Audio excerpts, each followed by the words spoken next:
Hi అండి, welcome back to అధ్యక్ష life స్టైల్లో. ఈరోజు నేను చేసే పూజ క్షీరాబ్ది ద్వాదశి. ఈరోజు క్షీరాబ్ది ద్వాదశి మరియు చిలుక ద్వాదశి కదండి. నేను మా ఇంట్లో ఇలా చేసుకున్నాను. శుభ్రంగా కడిగి ముగ్గులు వేసుకుని తులసమ్మని, నేను పూజించే తులసమ్మని ఇలా ముగ్గులు పెట్టి విష్ణుమూర్తి, సాక్షాత్తు విష్ణుమూర్తి అయిన ఉసిరి కొమ్మను ఇందులో వేసుకుని దానికి ఆనుకుని ఒక పీటను అమర్చుకున్నాను.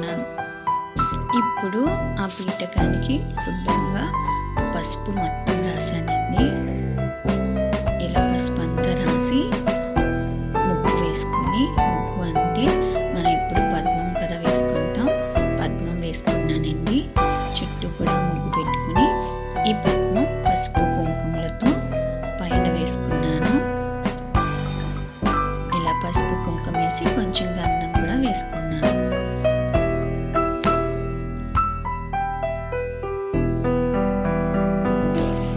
అంతేకాకుండా పీఠకం చుట్టూ పసుపు కుంకుమ మరియు వరిపిండితో గంధంతో ఇలా ముగ్గులు పెట్టుకుని సాక్షాత్తు విష్ణుమూర్తి ఫోటో పెట్టుకుని దాని మీద పువ్వులు అమర్చుకున్నాను.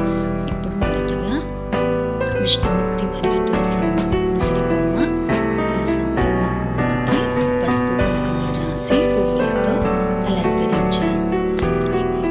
ఒక పక్కన పళ్ళు, ఒక పక్కన ప్రసాదం పెట్టి విష్ణుమూర్తికి బొట్టు పెట్టి చిన్న వినాయకుడిని పసుపుతో చేసి తవలపాకు మీద పెట్టి పసుపు కుంకుమ అక్షంతలు గంధం పువ్వులు వేసి తాంబూలం కూడా సమర్పించానండి. ఏ పూజ చేసినా ముందు వినాయకుడిని పూజించుకుంటాం కదండి. నేను పళ్ళను మరియు అటుకులు, బెల్లం, కలివిడి, వడపప్పు, పానకం సమర్పించాను.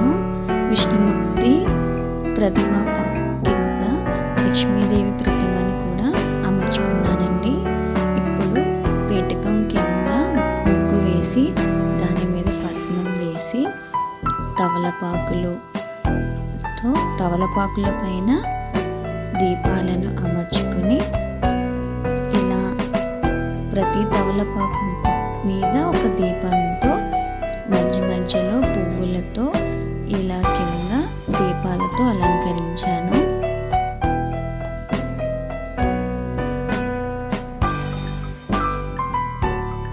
ఇలా అలంకరించుకుని దీపాలను వెలిగించాను. క్షీరాబ్ది ద్వాదశి అంటే దీపాలను వెలిగించుకుంటాం కదండి.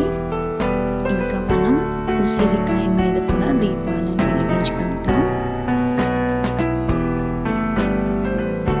అసలు క్షీరాబ్ది ద్వాదశి, చిలుక ద్వాదశి అంటే ఏమిటి, దాని ప్రాముఖ్యత ఏమిటో మనం తెలుసుకుందాం. ఆషాఢ శుద్ధ ఏకాదశి రోజున పాడకడలిలో యోగ నిద్రను ఉపక్రమించిన శ్రీ మహావిష్ణువు కార్తీక ఏకాదశి రోజున మేలుకుంటాడు. అలా మేలుకున్న శ్రీహరికి ద్వాదశి రోజున లక్ష్మీదేవితో వివాహం చేస్తారు. అందువల్లనే ద్వాదశి, చిలుక ద్వాదశి మరియు క్షీరాబ్ది ద్వాదశి అని అంటారు. అంటే ఆ రోజున సాక్షాత్తు శ్రీ మహావిష్ణువు లక్ష్మీదేవికి వివాహం జరుగుతుంది. శ్రీ మహావిష్ణువుని ఉసిరి కొమ్మగా భావించి, తులసమ్మను లక్ష్మీదేవిగా భావించి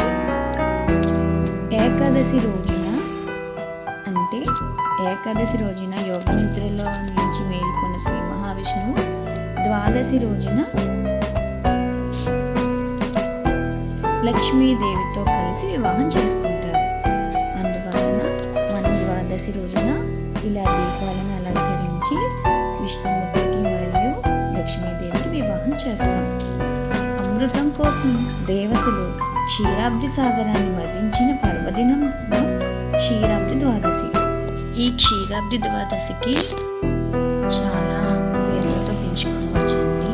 పావన ద్వాదశి అని, చిలుక ద్వాదశి అని, క్షీరాబ్ది ద్వాదశి అని అంటారు. పాల సముద్రం నుంచి సకల సిరులు ఐశ్వర్యంతో ఆవిర్భవించిన లక్ష్మీదేవిని విష్ణుమూర్తి పరిణయమాడిన తిథి ద్వాదశి. ఈ ద్వాదశి రోజు తులసిని లక్ష్మిగాను, ఉసిరిని శ్రీ మహావిష్ణువుగాను పూజిస్తారు. ధర్మరాజు వ్యాసుని వ్యాసుడు చెప్పిన కథ.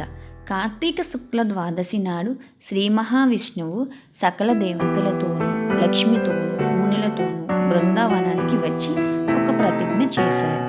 అది ఏ మానవుడు అయినను ఈ కార్తీక శుద్ధ ఏక ద్వాదశి రోజున సర్వమునులతో దేవతలతో బృందావనానికి వచ్చిన నన్ను లక్ష్మీదేవితో పూజించి తులసి పూజ చేసి తులసి కథ విని భక్తితో దీపారాధన చేసిన అట్టివారు సకల పాపాలను పోయి నా యొక్క సాహిత్యం పొందుదురు అని శపథం చేశారు విష్ణుమూర్తి. దానం మహిమ, తులసి మహత్యం అన్నీ తెలియచేశారు. భక్తితో ఒక దీపం వెలిగిస్తే బుద్ధిశాలి అని, భక్తితో 4 దీపాలు వెలిగిస్తే రాజు అవుతాడని, భక్తితో 100 దీపాలు వెలిగిస్తే విష్ణు సాహిత్యం లభిస్తుందని, అదే భక్తితో 1000 దీపాలను వెలిగిస్తే విష్ణు రూపుడు అవుతాడని ధర్మరాజుకు వ్యాసుడు బోధిస్తాడు. కార్తీక మాసం రోజున తులసి పూజ చేసేవారు ఉత్తమ లోకాలను పొందుతారు. తులసి ఉన్న చోట యమకింకరులు రారు. ఈ ద్వాదశి పూజ చేసేవారు, చూసేవారు, పూజకు సాయం చేసేవారికి కూడా మంచి జరుగుతుంది అని శ్రీ మహావిష్ణువు తెలియజేస్తారు. ఇలా కార్తీక ద్వాదశి రోజు అందరూ వాళ్ళ ఇళ్లలో వాళ్ళకు తగిన విధంగా ఇలా దీపాలను వెలిగించి కార్తీక ద్వాదశి, చిలుక ద్వాదశి చేసుకుంటారు. మనం ఏ పూజ చేసినా భక్తి శ్రద్ధలతో చేసుకోవాలి. అలాగే ఎన్ని దీపాలు వెలిగించామనేది కాదు, ఎంత భక్తితో దేవుణ్ణి పూజించామనేది ముఖ్యమైన విషయం. ఇలా విష్ణుమూర్తి లక్ష్మీదేవికి ఈ కార్తీక ద్వాదశి నాడు నేను ఇలా ఇంట్లో అలంకరించుకుని ఈ విధంగా పూజ చేసుకున్నాను.